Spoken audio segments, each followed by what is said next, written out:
Fala galera, meu nome é Fernando Nazário e nós vamos falar sobre como se preparar para uma prova de trail running.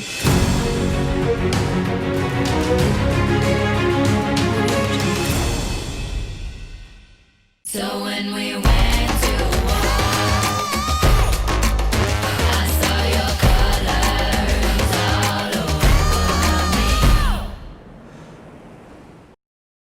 me. Então, primeiramente, eu queria agradecer a presença de todos vocês aqui e falar que é um prazer estar aqui falando nesse congresso de trail running para todo mundo do Brasil e para outras pessoas também do mundo. Bom, antes de tudo, eu queria me apresentar. Como eu falei para vocês, meu nome é Fernando Nazário, sou atleta de trail running e também sou professor de educação física. Eu tenho mestrado na área, fiz um mestrado na área de biodinâmica e metabolismo do exercício físico na Universidade Federal de Uberaba. Eu trabalhei com corredores, com ultramaratonistas, fiz uma análise hematológica, fiz uma análise de inflamação e alguns danos teciduais de alguns atletas que correram 24 horas ininterruptas. Isso foi um pouco do que eu estudei no mestrado, é um pouco do que eu aplico hoje como treinador e como atleta também. Bom, a ideia para vocês aqui com essa aula é tentar esclarecer todos os aspectos que estão relacionados ao pré-competição e à competição. São algumas estratégias de preparação. Nós vamos falar sobre o treinamento físico. Vocês devem ter tido outras aulas sobre o treinamento físico. Nós vamos falar sobre quais os pontos importantes para se pensar sobre a principal prova que você quer escolher. Então, eu fiz algumas anotações importantes aqui para que a gente não passe batido. Nós vamos falar o seguinte: essas estratégias, principalmente de como se preparar, existem alguns pontos específicos, A primeira coisa é saber o nível que você está ou que você, treinador, irá treinar o seu atleta. Nós temos diferentes tipos de objetivos, Nós podemos ter objetivos desde chegar ao fim de uma corrida, como também objetivos mais ousados sobre ser campeão da categoria, objetivos relacionados a ser bem colocado de uma forma geral, numa classificação geral, e existem esses diferentes tipos de objetivos. Então, um dos fatores mais importantes para você atleta, para você treinador, é definir antes da escolha ou durante a escolha da competição qual é o seu objetivo para a prova. Esse é um fator muito, muito, muito importante. Outro fator importantíssimo é analisar as características da prova. O que seria analisar as características da prova? Estudar todo tipo de terreno, se você vai ter mais estradão, se é mais single tracks, se o tipo de prova, eu passo por barro, por lama, por bosques, por regiões pantanosas, é uma prova internacional, é uma região de altitude, não é uma região de altitude. Então são alguns parâmetros importantíssimos para analisar essas características da prova e indicar essa prova para o aluno ou até mesmo o atleta.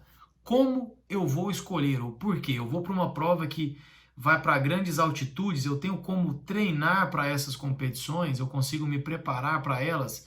Se você consegue responder essas questões de uma forma mais tranquila, você está apto para competir essas provas também internacionais que acontecem em grandes altitudes, Outro aspecto importantíssimo de toda competição de trail running é o estudo do perfil altimétrico.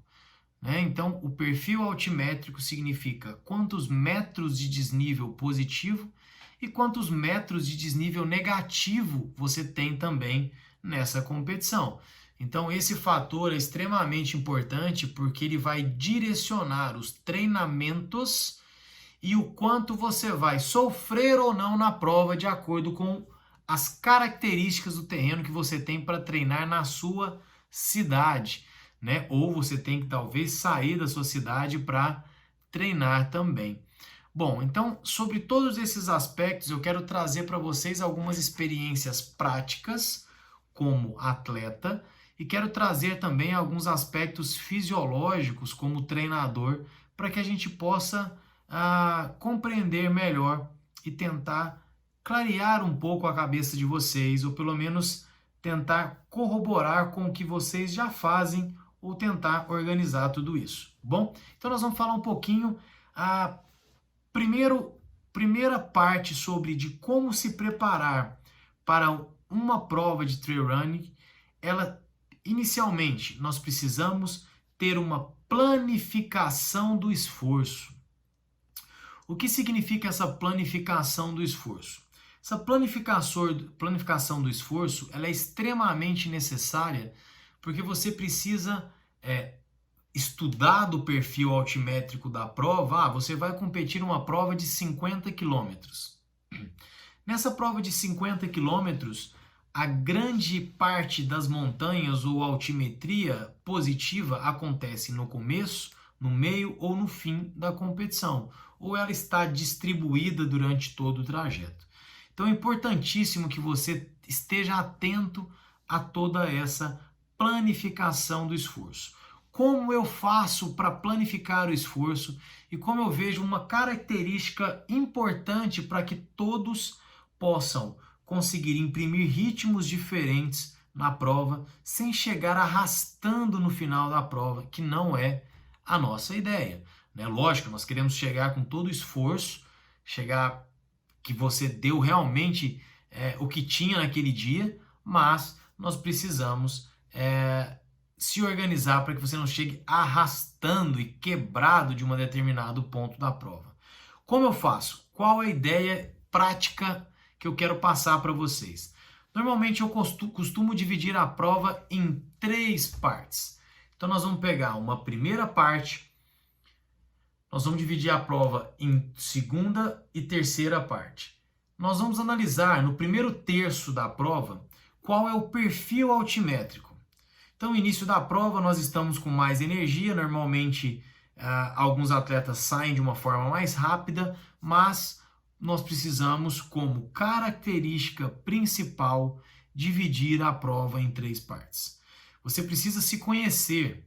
Quais são os principais pontos, aonde eu consigo me locomover melhor? No começo da prova tem mais single track, tem mais estradão. O começo da prova é mais estradão, normalmente estamos saindo de cidades, então eu quero ganhar um pouco de ritmo, isso está programado. Como eu estarei na segunda parte da prova, no segundo terço da prova, na nossa divisão de 3 partes? Então, como característica importante, comecem a organizar e dividir a prova em 3 partes e ter uma planificação do esforço. Como você vai fazer para chegar ao final sem ter aquele famoso muro do rendimento que se é encontrado muito nas maratonas, né? Que eles colocam no quilômetro 30, no quilômetro 32, aonde tem uma grande falha do sistema metabólico e as pessoas costumam quebrar, ou também o sistema neuromuscular, né? Então, esses são 2 pontos importantes a serem estudados. Quando a gente fala de sistema metabólico, nós estamos falando sobre todo o componente relacionado ao processo cardiorrespiratório e ao processo de alimentação e nutrição. Quando nós estamos falando dos componentes neuromusculares, nós estamos falando sobre músculo, tendão e osso. Então são características importantes que você tem que levar em consideração. Normalmente, um histórico, você tem dores musculares muito fortes no quadríceps e você na coxa, né? E você não consegue desenvolver no final, principalmente nas descidas, porque a sua coxa está muito machucada. Então, nós já estamos falando sobre um componente neuromuscular. Se você não consegue se organizar de uma forma mais adequada e o seu cardio, a sua respiração te incomoda, a sua frequência cardíaca, você começa a ter uma queda de rendimento por uma hipoglicemia ou por uma baixa concentração de glicose no sangue ou normalmente por uma alimentação inadequada. Então nós já estamos falando sobre um sistema metabólico. Então nós temos que ter muitos dois sistemas em mente sobre quais características eu consigo sobressair. Como anda o seu componente neuromuscular?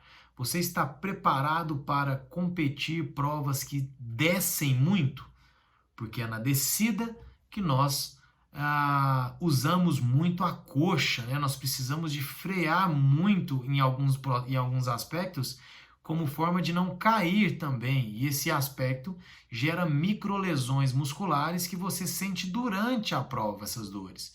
É um processo inflamatório muito grande. Bom, outro aspecto é o fator metabólico. Você se alimentou de uma forma organizada, nós vamos falar sobre isso. Então, essa prova tem características de muita subida. Se você vai subir, você precisa de ter um componente cardiorrespiratório muito bom. Você precisa ter coração, precisa de ter pulmão forte, para que você consiga também sobressair nessas subidas de montanha. Então é importantíssimo entender quais as características que você tem na sua cidade para preparação e a escolha correta da prova aonde você pode se sair melhor, ok? Então, observem muito sobre esses aspectos metabólicos e sobre os aspectos neuromusculares, pensando na planificação do esforço. Então, primeiro ponto, primeira chave que nós temos que pensar está relacionada à planificação do esforço. Dividir a competição em 3 partes, tentar entender como é a primeira parte, como é a segunda parte da prova e como é a terceira parte final da competição. Isso é importante. E qual parte delas você vai usar mais? Perna, mais membro inferior? Qual parte delas você vai usar o mais cardiorrespiratório? E, de repente, qual parte dela você vai usar tanto o componente metabólico quanto o componente neuromuscular? Então, já vi muitos atletas que têm um VO2, uma capacidade respiratória e capacidade máxima ótima, mas que chega no final da prova e está com dores horríveis no membro inferior, dores muito fortes causadas pelas descidas, e aí não consegue mais correr, porque cada passo que você dá, você sente muita dor muscular, por um processo inflamatório gerado pela microlesão muscular e pelas descidas, né? Normalmente, algumas provas com altas montanhas, nós descemos quase 5, 10 quilômetros direto. É difícil em algumas cidades do Brasil nós conseguimos descidas tão íngremes também para treinar para essas competições. Então, primeira parte, planificação do esforço. É extremamente importante para que você tenha um ótimo rendimento na competição.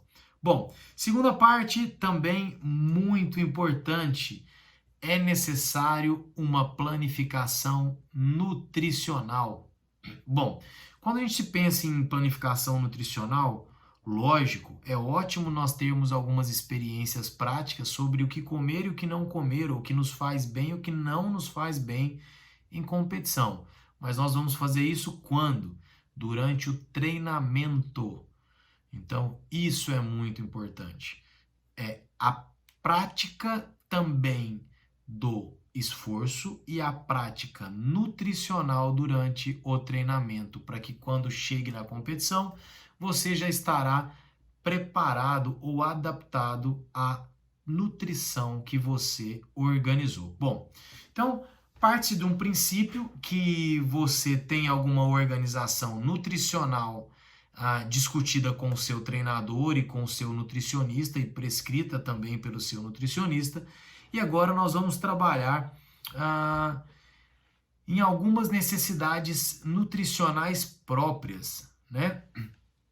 Eu falo que para toda prova que ultrapassa 4 horas a 6 horas de duração, nós consideramos como Ultra Endurance, tá? São provas de Ultra Endurance. Se você vai fazer uma prova que dure 10 horas ou mais de 2 horas, eu quero deixar claro para vocês que as 2 primeiras horas são as mais importantes de qualquer competição. Se você vai fazer uma prova que dura 25 horas, as suas 2 primeiras horas são as mais importantes da competição. Por que elas são muito importantes? Primeiro, o seu corpo, ele armazena glicogênio muscular, energia, tanto no músculo quanto no fígado. E nós conseguimos, por uma forma de treinamento, ter essa energia por até 2 horas sem precisar de grandes reposições. Mas quando ultrapassa essas 2 horas e você não se alimentou direito, naturalmente o seu cérebro vai colocar o seu corpo para baixo, ele vai diminuir o metabolismo, porque você não pode continuar gastando muita energia, porque essa energia ela vai ser responsável para energia vital, para os seus órgãos, para o seu cérebro, para o seu corpo funcionar, para as suas células estarem funcionando. Então, nessas 2 horas existe uma reorganização estratégica, cerebral, metabólica, para que o seu corpo continue funcionando como uma máquina perfeita. Então, essas 2 primeiras horas, elas precisam ser muito bem planejadas e muito bem treinadas. Normalmente o que eu faço é utilizar aproximadamente 1 grama de carboidrato por quilo de peso por hora. Então, se nós pensarmos que um gel de carboidrato tem aproximadamente de 20 a 25 gramas de carboidrato, eu utilizo aproximadamente 3 géis de carboidrato ou 2 géis de carboidrato, um a cada 30 minutos, e também junto com um isotônico, né, que tem carboidrato e tem sais minerais junto com água. Então, nessa somatória, eu tento chegar aproximadamente no meu peso corporal em gramas de carboidrato. Então eu faço isso na minha primeira hora e vou fazendo isso durante toda a competição. Lógico que existem alguns momentos, por exemplo, com 2 horas de prova, eu já começo a colocar alguns alimentos mais sólidos para dentro. Por quê? Porque o seu estômago, com o exercício, ele tem uma probabilidade de diminuir muito grande, porque você está ingerindo líquido, e no caso alguns géis de carboidrato, e em processos, em tempos muito longos. Além disso, o fluxo de sangue durante o exercício para o processo digestivo, ele é muito pequeno. Então lembra quando a avó da gente ou a mãe da gente começa a discutir e falar assim, putz, filho, senta para comer, menino, senta para comer, vai ter uma digestão melhor. Estão completamente com a razão. Porque quando nós estamos no repouso, quase 20 a 25% do fluxo total de sangue do corpo ele está no processo digestivo. Então vai ter uma melhor absorção dos alimentos, uma digestão mais tranquila e organizada pelo corpo. Tá bom? Então, esse é um ponto importante de se pensar. Pá, Fernando, mas assim, eu vou fazer um treino de 2 horas, de 1 hora só, eu preciso suplementar? Sim. Se você programou de uma forma estratégica para que naqueles treinos você, durante essa hora, mesmo que não treine 2, mas simule a alimentação que você vai fazer na competição, é importante sim usar os mesmos produtos que você vai usar durante a prova, mesmo que o treino seja de 1 hora. Lógico que isso numa fase específica. Se você quer treinar durante um período sem utilizar gel, 1 hora, ou sem utilizar carboidrato, ou está fazendo algumas fases de treinamento junto com o seu nutricionista, algumas estratégias sobre emagrecimento ou ganho de peso, não sei, existem essas diferentes estratégias, mas existem treinos específicos onde você precisa utilizar os alimentos e tudo que você vai utilizar na prova como teste. Isso é muito importante. Então, como uma dica que eu dou para vocês, não fiquem... eu gosto de utilizar muito o meu frequencímetro o meu monitor, né, o GPS, né? Eu gosto de usar muito o meu GPS como um marcador de tempo para que ele possa me informar sobre o tempo para alimentar. Então eu costumo, para provas onde estão mais ensolaradas, eu costumo colocar um cronômetro no meu relógio para que ele vá tremer no meu braço, no meu pulso, de 15 em 15 minutos, para que eu utilize pelo menos 100 a 150 ml de líquido durante esse período. Quando o tempo está mais frio, eu procuro utilizar de 20 em 20 minutos, tá? Então, vamos utilizar essa tecnologia não só funcionar como marcador de ritmo ou um marcador de distância. Então vamos usar toda a tecnologia desse GPS para que ele possa nos informar sobre, nos avisar sobre a hora de alimentar, nos avisar sobre a hora de hidratar, nos informar sobre a hora, né? Você vai estar observando o momento certo de utilizar uma alimentação mais sólida, pensar no que a organização ela vai te oferecer. Então, vai te oferecer como postos de controle, em qual local ou qual distância a organização ela vai ter o alimento, né? Em qual PC, posto de controle, se no primeiro posto de abastecimento eu tenho só hidratação, no segundo posto de abastecimento eu tenho alimentos sólidos e hidratação. Então eu preciso muito estudar a competição para que você possa montar junto com o seu nutricionista e também com a experiência do seu treinador e suas necessidades, o quanto você precisa de suplementação para a competição. Então, é muito importante que você esteja alinhado com as suas necessidades. Alguns atletas precisam hidratar mais do que outros, outros atletas precisam se alimentar mais que outros. Tá? Então, comecem a pensar nessas estratégias. Outro detalhe muito importante é o clima, que nós falamos. Eu utilizo com climas quentes hidratação de 15 em 15 minutos e climas mais frios com hidratação de 20 em 20 minutos, com géis de carboidrato de aproximadamente 30 em 30 minutos. Fernando, mas você compete uma prova de 50 quilômetros em 5 horas, você utiliza quantos géis? Aproximadamente 10 a 12 géis de carboidrato por prova. Putz, mas você consegue usar toda essa quantidade de gel? Sim, porque eu treino com essa quantidade de gel e eu tento adaptar o meu corpo a isso. E não me causa nenhum efeito gástrico, nenhum efeito adverso relacionado a isso. O que acontece se você ficar muito tempo sem hidratar, se você ficar muito tempo sem alimentar, o seu estômago fecha, porque ele está com fluxo de sangue que era, lembra? Eu falei 25% no processo digestivo, e em esforço máximo pode cair para 5%. Então, se eu tenho um fluxo reduzido, o seu estômago diminui o tamanho. Por isso que nós temos, vocês já devem ter passado por isso.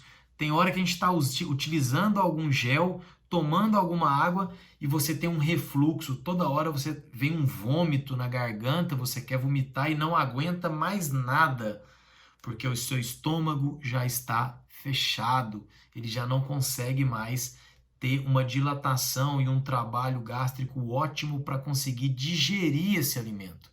Tá? Então, o que nós temos que fazer é diminuir o ritmo, começar uma hidratação aos poucos, começar a estimular o estômago, entrar com alguns alimentos mais sólidos para que ele possa voltar a trabalhar, para que aí no meio da prova você possa voltar a alimentar de forma correta. Mas é importante que a gente não deixe chegar nesse ponto, tá? Que eu estou falando para vocês, principalmente esse ponto do seu corpo, o seu estômago não aceitar mais nada. Então, pensem muito nisso, pensem muito nas estratégias de qual distância eu tenho entre um ponto de abastecimento e outro na competição, para que você possa saber o quanto de suplementação e de alimento você tem que largar e chegar no próximo ponto de controle, tá? Esses detalhes são extremamente importantes e discuta com seu nutricionista, principalmente sobre qual a distância entre um ponto de abastecimento e outro. São informações importantes que nós temos que passar para quem nos prescreve o alimento, tá? E nós podemos simular isso em prova? Sim. Nós podemos, em competições, desculpa? Sim, nós podemos simular em treinos. Então, nós podemos pegar um treino que eu vou tentar chegar a determinada distância com o que eu tenho na mochila.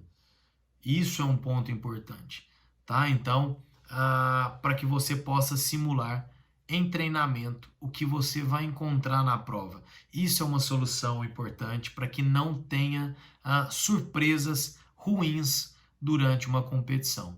Então, o que eu quero falar para vocês são detalhes importantes que nós temos que programar sobre como se preparar para uma competição de trail running. Então, nós já falamos sobre planificação do esforço, dividir a prova em 3 partes, estudar altimetria, estudar o tipo de terreno que nós vamos enfrentar, tudo isso. E ver o quanto de esforço eu vou ter que gerar durante essas partes. Componente metabólico, cardiorrespiratório e nutrição, componente neuromuscular. Quanto seu músculo está adaptado e suas articulações também para subidas e descidas, ok? E também falamos sobre a planificação nutricional, né? Nós temos estratégias onde cada um tem o seu componente, o quanto precisa de alimentar, seu peso, a massa corporal, né? Tem um atleta que tem 80 quilos, outro atleta 60 quilos.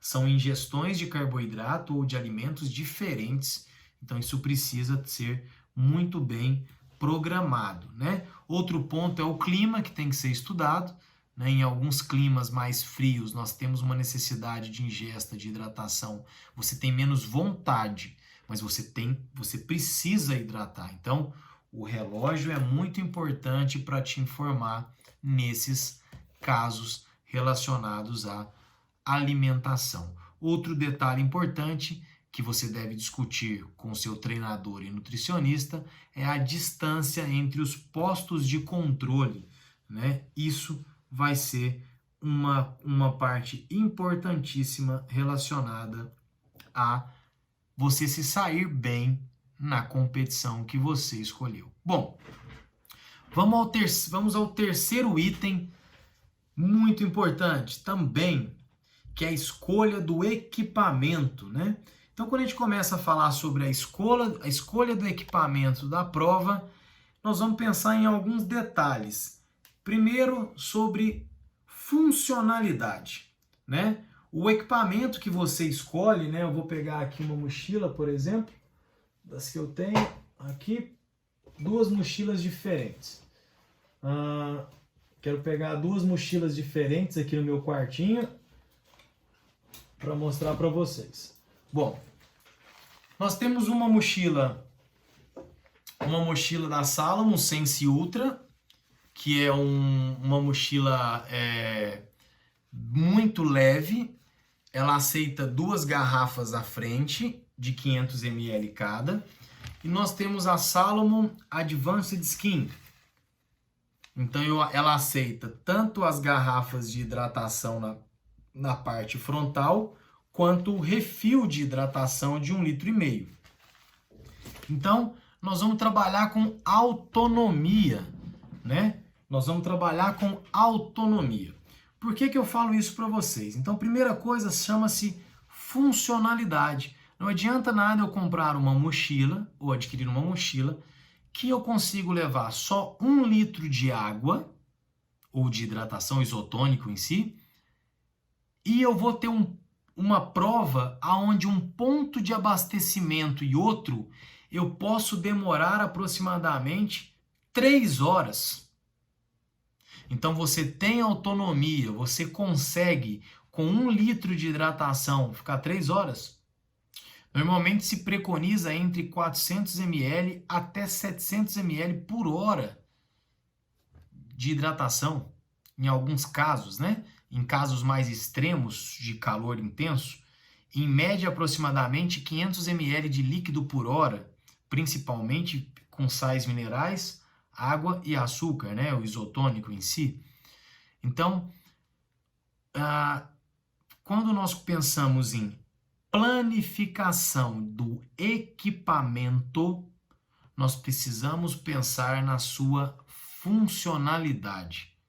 Esse equipamento que eu estou comprando, ele funciona para a competição que eu quero ir?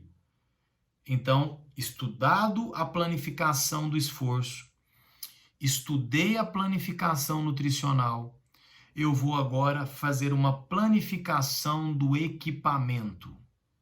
Então, eu vou para uma prova onde os pontos de abastecimento eles são a cada 5 quilômetros, ok? Então, eu posso escolher uma mochila de até 1 litro para hidratação e que ela contenha tanto ela consegue levar os equipamentos obrigatórios e consegue levar toda a minha alimentação, ok? Se eu tenho alguma prova, alguma competição, uma ultramaratona bem mais distante entre um ponto de abastecimento e outro, eu preciso um pouco mais de autonomia. Então eu preciso de uma mochila com mais bolsos, com uma capacidade maior de hidratação e com uma melhor funcionalidade para o que eu quero treinar ou competir, né? Então, isso é um detalhe importante sobre a planificação do equipamento. Isso que a gente está falando de mochila, né? Quando a gente começa a falar sobre tênis, por exemplo, nós temos que pensar que atletas mais pesados precisam de um pouco mais de amortecimento para que não sinta tanto aquele componente neuromuscular que nós estamos falando sobre músculo, tendão e osso. Atletas mais leves podem trabalhar com amortecimento menor. Então, o quanto tempo dura essa prova? Não é porque eu gosto muito, né? Eu gosto muito de competir. Eu vou pegar aqui no fundo com o Salomon Sense 7. Esse tênis ele tem uma alta sensibilidade.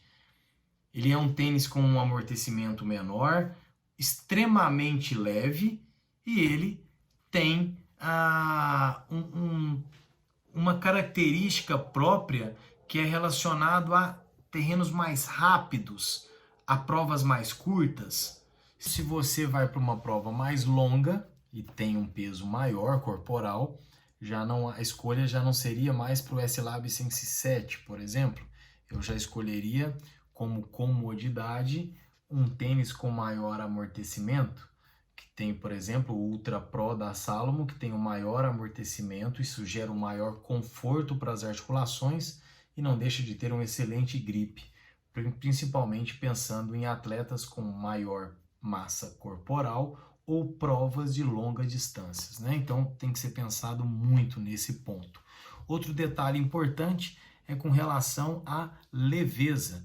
Quanto mais leve o equipamento, quanto menos peso você levar na mochila, melhor seria seu rendimento. Mochila mais pesada, a cada grama, a cada 100 gramas de peso que você leva a mais da mochila, isso gera um desgaste muscular e um desgaste também de todo o seu metabolismo, que pode, com provas longas, gerar com que você tenha uma fadiga precoce ou algo assim.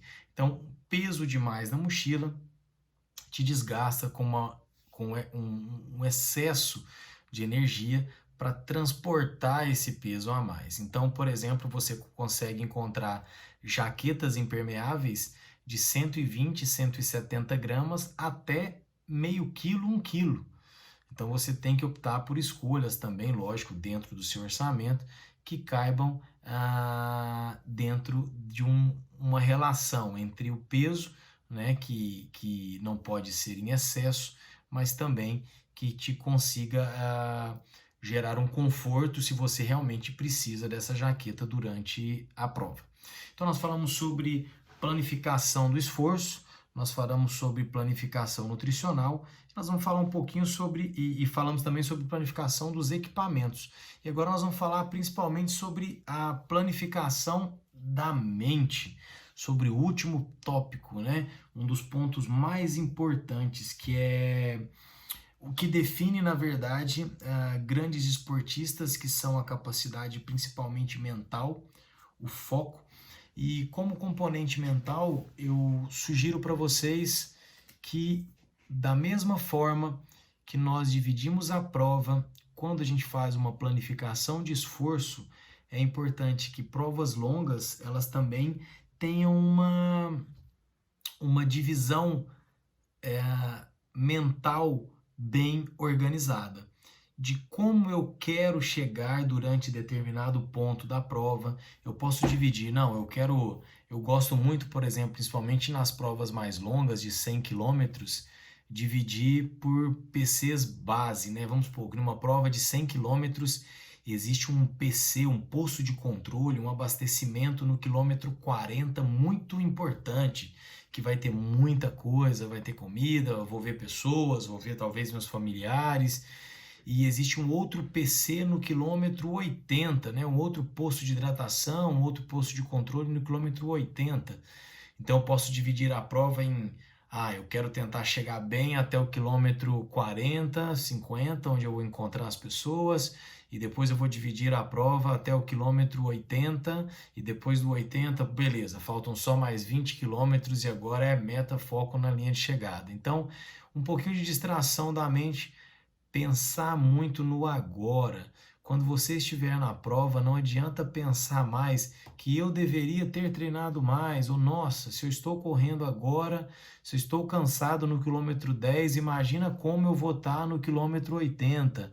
Não, passado e futuro não te pertencem no meio da prova.